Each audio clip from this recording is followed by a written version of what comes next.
everyone, it's been a while since you've seen my face. I know my hair is blue, I'm breaking out, I'm quite aware that I look like a mess.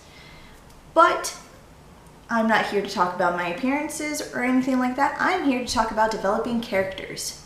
Welcome back to my channel. I am Mariah Donahue, aka MG Kaler. I'm an indie author and I run a blog called My Southern Cottage. So I kind of messed up a little bit. This was supposed to be done months back, but life gets in the way sometimes, but I'm doing it now, so we're gonna get it done now. This is a long-awaited sequel to my favorite female archetypes video that I did, and this one's gonna have far less than my female archetypes. I had 8 or 9 that I really loved for the female archetypes. I only have 5 for the male archetypes because I hate to admit it, but I kind of have a type. And if I was better at editing, I would definitely show you in graphic form what my type is. All of my favorite male tropes or archetypes fit into the romantic, tragic side of things. Dracula being one, but that's more horror. I tend to like a few different tropes, usually the bad guys. And the tropes usually end up getting murderous too, but again, for Inglourious Bastards, that's kind of given. I mean, everyone pretty much in my friend group really likes Hugo Stiglitz, and I have no idea why. My friends are weird.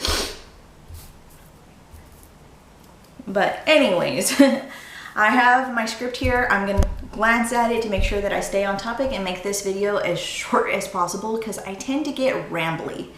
So without further ado, here are my 5 favorite male archetypes that I enjoy writing and tend to frequent my novels, well, frequently. I really enjoy the romantic hero. You know, the dark, broody type, the one that is cynical and obsessive, almost like they aren't with us in this world. They're off in their own world and their own ideals and their own what makes the world tick type of thing.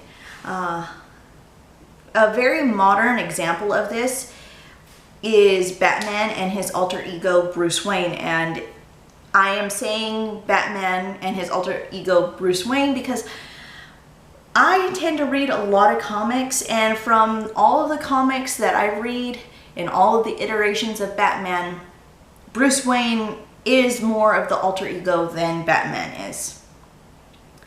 This hero tends to have a lot of emotional or psychological damage that they're trying to hide or use to further their mission in life. They are very broken as people. They are good people, but they're just very cynical and they tend to obsess over things. Another example would be House from Dr. House from House MD. I think that's another good example of the romantic hero. The second archetype that I really enjoy writing is the king, and I like writing the king because he can have 2 different forms, either the divine ruler or the bloodthirsty tyrant. They're both king archetypes, just on different sides of the coin. They are the wayward son returning home, the young hero completing his journey and being rewarded with his peace. He tends to be either the father figure or the mentor of some sort to the hero in the next series or the next book. So the hero coming to help the king defeat an enemy that the king is too old to take care of himself, that is his role, is to be a goal for the young hero to continue on to his journey.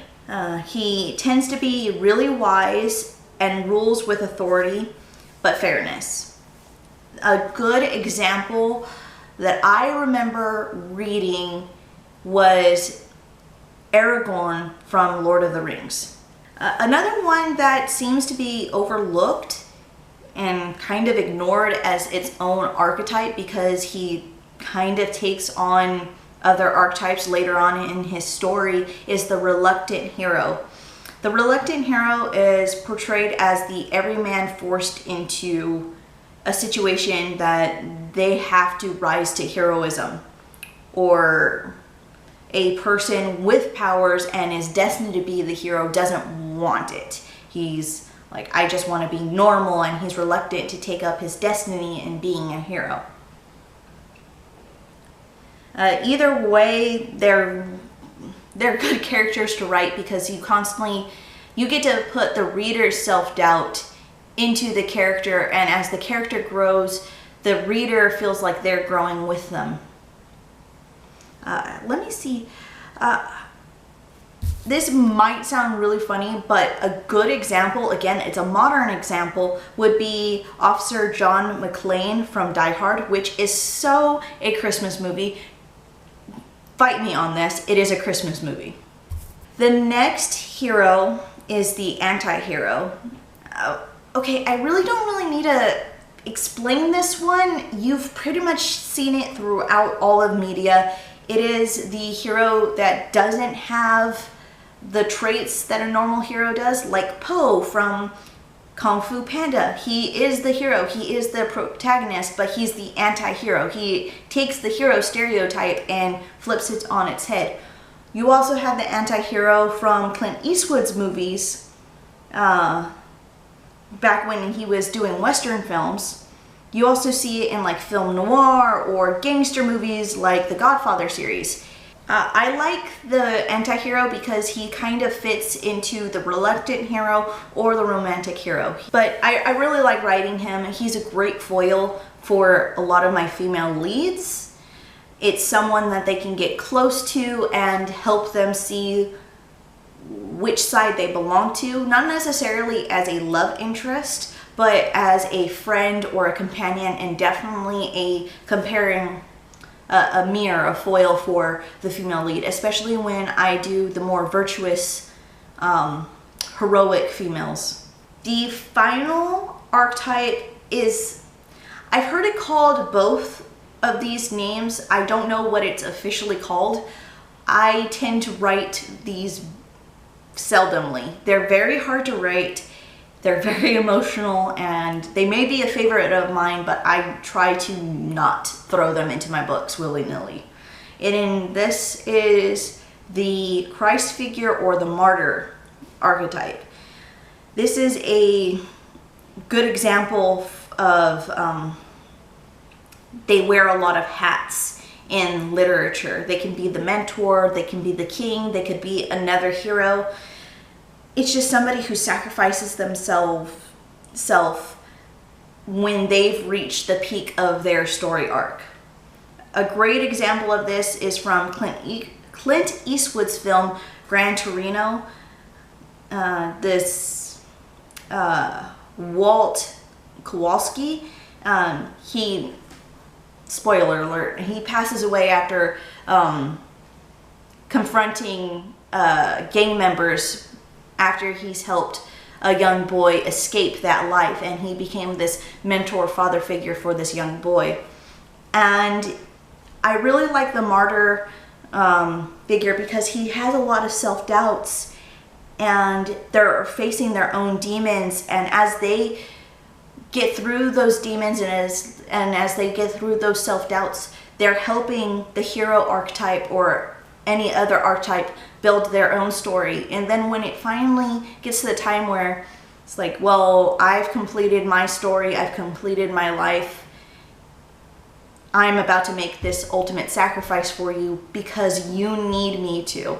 And I really love that. It's very emotional. I've read a couple of characters like that in school, and I cried every time. That's why I try not to write them very often. I love writing them, but I don't want to be crying every time I write a book, so.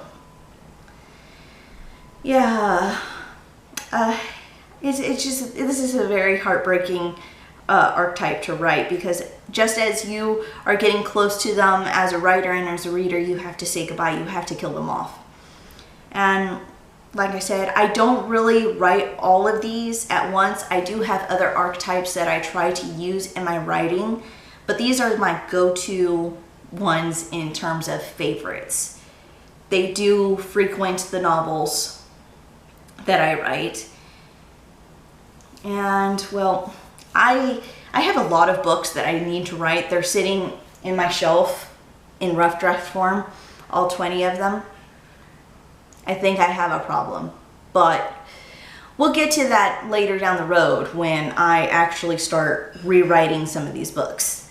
So anyways, this was a quick little video of my 5 favorite male archetypes. If you want me to go into detail about any of them, or you have any suggestions on what to do in the future for developing characters, let me know in the comments, and let me know how I'm doing in the comment section as well.